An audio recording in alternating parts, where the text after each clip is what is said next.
अस्सलाम वालेकुम dear students. Work energy and power unit हमने ख़त्म किया ऑलमोस्ट। अब इसमें थोड़ा हम न्यूमेरिकल प्रॉब्लम्स आज के लेक्चर में देखेंगे। जैसे एक न्यूमेरिकल है हमारे पास, जैसा कि आप देख रहे हो, a body of mass 5 kg moving with a velocity of 2 metre पर second is subjected to a force of 20 newton. Find the work done by the force at the end of 10 seconds. ठीक है, तो इसका solution देखेंगे हम। एक body हमारे पास है, इसका मास कितना, स्मॉल एम इज़ 5 kg। ठीक है, and it is travelling with a velocity of, पहले ये चल रही है तो इनिशियल लेंगे हम, ये 2 मीटर पर सेकेंड। ये पहले इस यूनिफॉर्म वेलोसिटी से चल रही है, 2 मीटर पर सेकेंड यूनिफॉर्म मोशन। ठीक है, अब क्या हो रहा है कि इस पर फोर्स लग रहा है, इस पर फोर्स लग रहा है 20 न्यूटन का, 20 न्यूटन का। तो क्या करेगा वो फोर्स, इसकी वेलोसिटी को बढ़ाएगा। वो जब इसकी वेलोसिटी को बढ़ाएगा तो इसकी काइनेटिक एनर्जी को भी बढ़ाएगा, यानी कि वो इस पर काम करेगा। क्वेश्चन पूछ रहा है कि 10 सेकंड के बाद, 10 सेकंड के बाद जो इस पे वर्क डन होगा बाय द फोर्स, वो कितना होगा। We have to find work done by the force on the body at the end of 10 seconds. ठीक है, तो वो कॉन्सेप्ट हम यूज़ करेंगे वर्क एनर्जी थ्योरम का। Work done is change in kinetic energy, that is E final minus E initial. Work done is change in kinetic energy. ठीक है, तो पहले देखिए हम ई इनिशियल कितना, E initial is 1/2 of M U square, that is M is 5 into U square is 4, यानी कि 2 square that is 4 divided by 2। 2 1 2 2 4, 10 joule. तो पहले इसके पास एनर्जी थी कितनी, 10 जूल।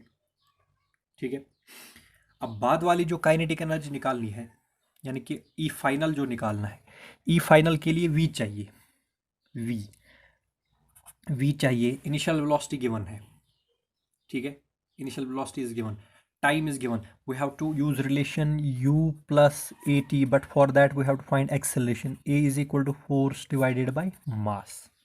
ठीक है, acceleration is force divided by mass, तो 20 divided by mass is 5, that is 4 metre पर सेकेंड स्क्वायर इसके अंदर acceleration है।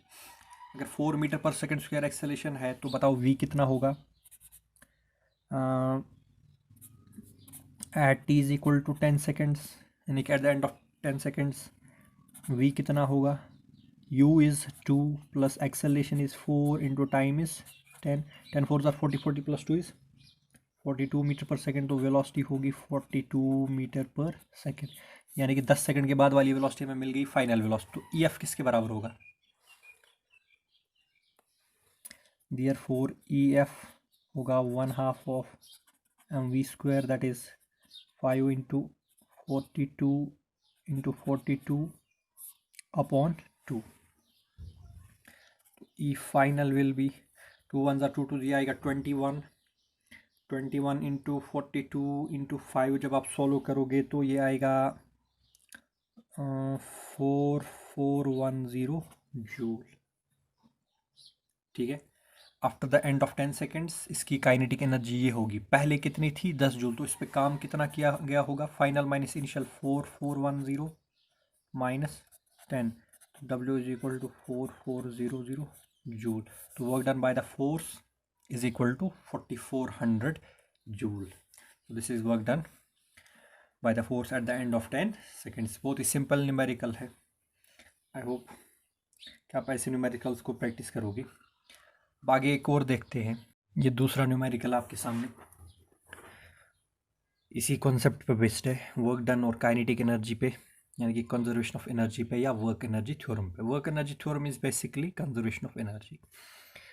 क्वेश्चन है, ए शॉट, मान लीजिए एक गोली है suppose, traveling at the rate of 100 meter per second is able to pierce a plank 4 centimeter thick. What velocity is required to pierce a plank 9 centimeter thick? ठीक है, क्वेश्चन क्या कह रहा है, मान लीजिए एक प्लैंक है, मान लीजिए एक वुडन ब्लॉक है, इसकी थिकनेस है 4 सेंटीमीटर। ठीक है, यहाँ से एक शॉट आ रहा है, एक गोली आ रही है, और इसकी वेलोसिटी है 100 मीटर पर सेकेंड।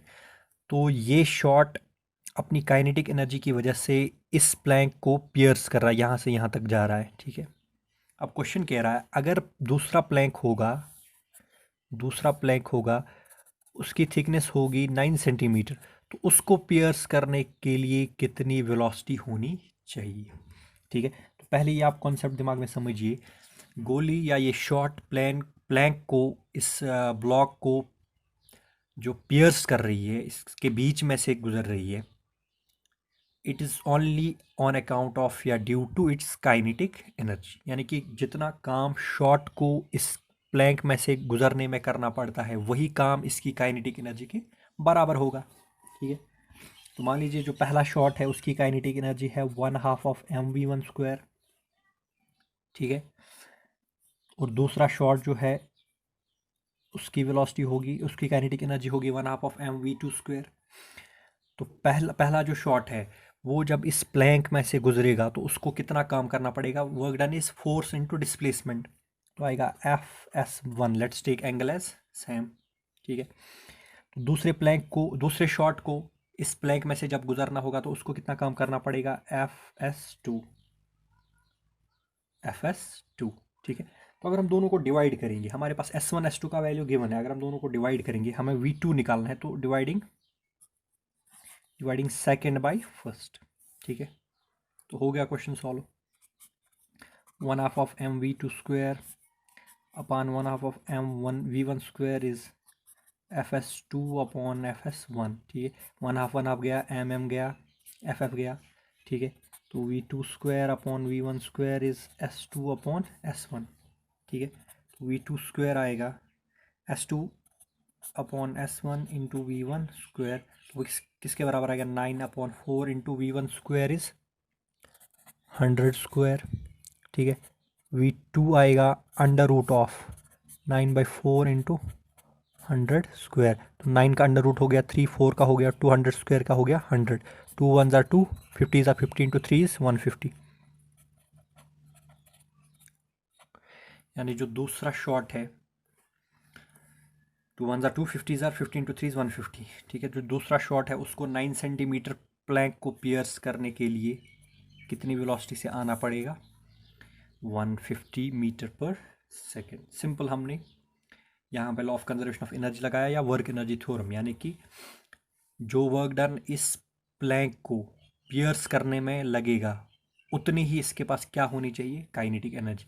या जिस काइनेटिक एनर्जी से ये शॉट, ये गोली पीछे से आएगी, वही काइनेटिक एनर्जी किस में चेंज होगी, जो इसको काम करना पड़ेगा टू पियर्स द वुडन या जो भी होगा ये प्लैंक, ठीक है। तो ये दूसरा क्वेश्चन था on law of conservation of energy और वर्क एनर्जी थ्योरम। ये एक और क्वेश्चन देखिए, वेरी सिंपल है। A rubber ball falls on the floor from a height of 19.6 meter. Calculate the velocity with which it strikes the ground. To what height will the ball bounce back if it loses 25% of its energy on striking the floor? If it loses 25% of energy on striking the floor, ये question समझिए आप। ये मान लीजिए floor है और ये ball इस हाइट से नीचे आ रही है, ठीक है। यानी कि इनिशियल वेलोसिटी 0 है, तो ये हाइट कितनी है, 19.6 मीटर, ठीक है। तो जब ये इस हाइट पे होगी, ये नीचे फॉल हो रही है, तो जब ये इस हाइट पे होगी इसके पास होगी ग्रेविटेशनल पोटेंशियल एनर्जी, और जब ये नीचे गिरेगी वो ग्रेविटेशनल पोटेंशियल एनर्जी कन्वर्ट होगी किस में, काइनेटिक एनर्जी में। यानी कि just before striking the ground, यानी कि यहाँ पे इस पॉइंट पे जो इसकी काइनेटिक एनर्जी होगी वो कहाँ से आई होगी, इसकी पोटेंशियल एनर्जी सारी की सारी कन्वर्ट होगी काइनेटिक एनर्जी में। तो जो इसके पास यहाँ पे पोटेंशियल एनर्जी होगी वही यहाँ पे इसके पास काइनेटिक एनर्जी होगी, ठीक है। तो उस इक्वेशन से हमें मिल जाएगी वेलोसिटी, पहले उसको अप्लाई करते हैं, ठीक है। तो इसके पास मान लो पहले हाइट है h1, तो mgh1 हो गया ग्रेविटेशनल पोटेंशियल एनर्जी, वो किसके बराबर होगा, 1/2 ऑफ mv² के बराबर, ठीक है। तो यहाँ से हमें मिल जाएगी वेलोसिटी, ठीक है। तो it is v square is 2 mm cancel, 2gh1, v square is 2gh1। ठीक है, ये आप वहाँ से अगर आप इक्वेशंस ऑफ मोशन भी लगाओगे, V square minus U square equal 2as, वहाँ से भी इसको सॉल्व कर सकते हो आप। तो v बराबर होगा under root of 2gh1 that is 2 into, let's take g equal to 10 metre पर सेकेंड स्क्वायर सिंपल बनाने के लिए। 2 इंटू 10 इंटू h1 इज 19.6, इसका अंडर रूट। तो ये ऑलमोस्ट ऑल आ रहा है, अगर आप फॉलो करोगे इसको, राउंड अबाउट 19.6 मीटर पर सेकेंड इसकी इस वेलोसिटी से ये ग्राउंड को स्ट्राइक करेगा। फिर क्वेश्चन क्या कह रहा है, जब ये ग्राउंड को स्ट्राइक कर रहा है, स्ट्राइक करने की वजह से ये 25% ऑफ एनर्जी क्या करता है, loss. 25% of energy is lost as it strikes the ground. तो अब इसके पास एनर्जी कितनी है, जितनी इसके पास थी उसका 75% इसके पास है, 25% क्या हो गया, लॉस। अब क्वेश्चन कह रहा है कि अब बाउंस बैक कितनी हाइट तक ये करेगा। सपोज ये हाइट h तक करेगा बाउंस बैक, ठीक है। इसका मतलब इस हाइट पे पहुंचते पहुंचते, यानी कि mgh पे पहुंचने के बाद पहुंचते पहुंचते इसकी जो पोटेंशियल एनर्जी होगी वो 75% होगा किसका, जो इसके पास पहले थी, mgh1। ये बात समझ में आ रही है, क्योंकि ये 25% लॉस कर रहा है। तो अब इसके पास कितनी है, 75%, ठीक है। तो mm कैंसल, हमें निकालना h, gg कैंसल। तो h होगा 75% मीन 0.75 इंटू पहली वाली हाइट कितनी है, 19.6, ठीक है।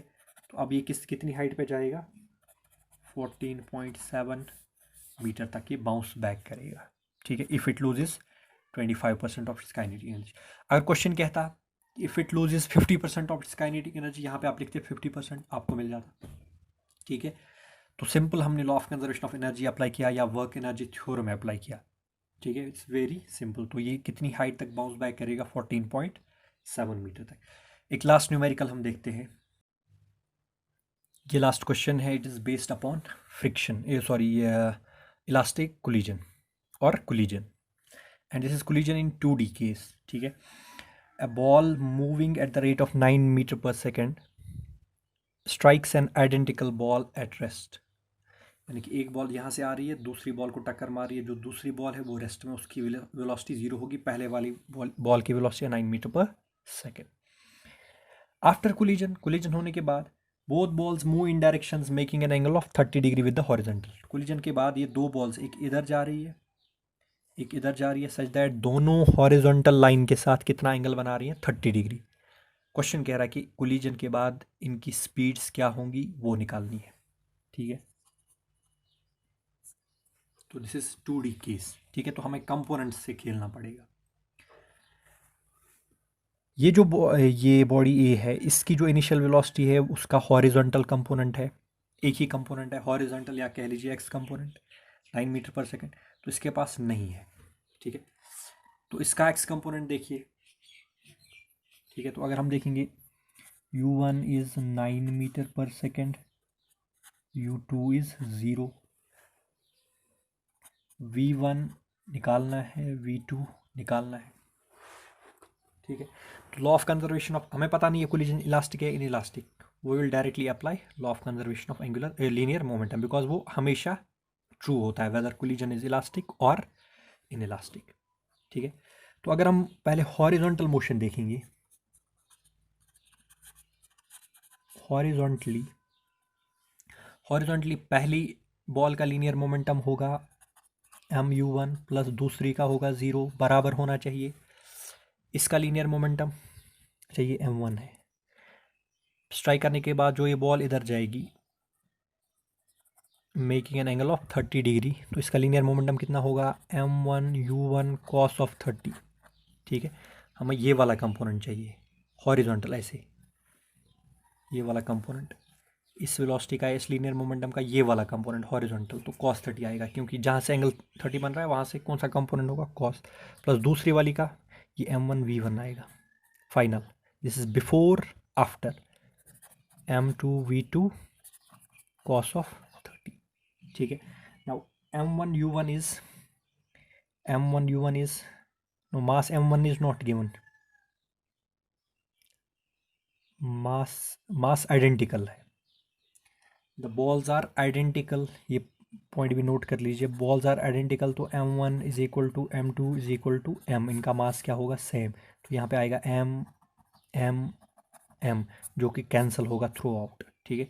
तो u1 आएगा 9 is equal to cos 30 is √3/2 √3/2 v1 plus √3/2 v2, ठीक है, √3/2 v2।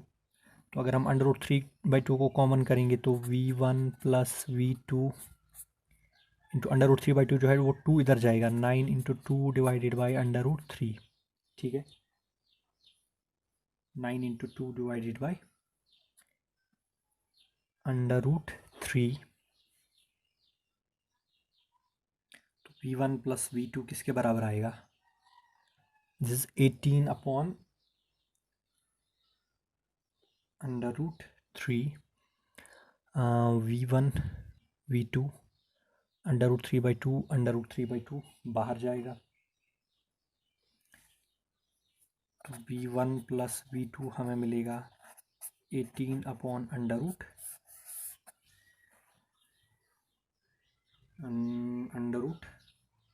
√3। अब इसी तरह से दूसरे कंपोनेंट के लिए ये law of conservation of linear momentum apply करेंगे, यानी कि वर्टिकल मोशन के लिए, वर्टिकली ये जो वेलोसिटी है 9 मीटर पर सेकंड, इसका कोई वर्टिकल कंपोनेंट है ही नहीं, तो इसका वर्टिकल कंपोनेंट हो गया 0, ये तो पूरा रेस्ट में है। तो पहले इनका वर्टिकल कंपोनेंट देखेंगे। इनका हॉरिजॉन्टल कंपोनेंट क्या था, कॉस, वर्टिकल कंपोनेंट क्या होगा, साइन। तो बॉडी ए का लीनियर मोमेंटम आफ्टर कोलिजन होगा mv1 sign 30 plus mv2 sign 30, किसके बराबर, लेफ्ट हैंड साइड में बिफोर कोलिजन वर्टिकल कंपोनेंट सबका 0, ठीक है, तो mm कैंसिल, साइन 30 कैंसिल, यानी कि mod of v1 is equal to mod of v2, यानी कि कोलिजन के बाद की वेलोसिटी जो दोनों की होगी, उसका मैग्नीट्यूड क्या होगा, सेम, उसका मैग्नीट्यूड सेम होगा। अगर उसका मैग्नीट्यूड सेम है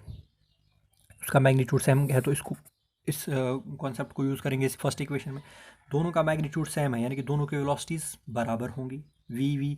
तो अगर दोनों की वेलोसिटीज़ बराबर होंगी तो 2v1 आएगा या 2v2, 2v1 is equal to 18/√3, तो v1 आएगा 2 1 ज़ार 2 9 ज़ार, तो 9/√3 मीटर पर सेकेंड एक बॉल की वेलोसिटी होगी आफ्टर कोलिजन, और यही बॉल दूसरी बॉल की भी होगी 9/√3 मीटर पर सेकेंड, 9/√3 मीटर पर सेकेंड। तो इन वेलोसिटी से ये चलेंगे आफ्टर कोलिजन, ठीक है। सिंपल हमने law of conservation of linear momentum apply किया। कैलकुलेशन आप चेक करना अगर कहीं पे कोई मिसकैलकुलेशन होगी। तो अब हम नेक्स्ट यूनिट स्टार्ट करेंगे, ए पेपर का last unit in next lecture. Thank you.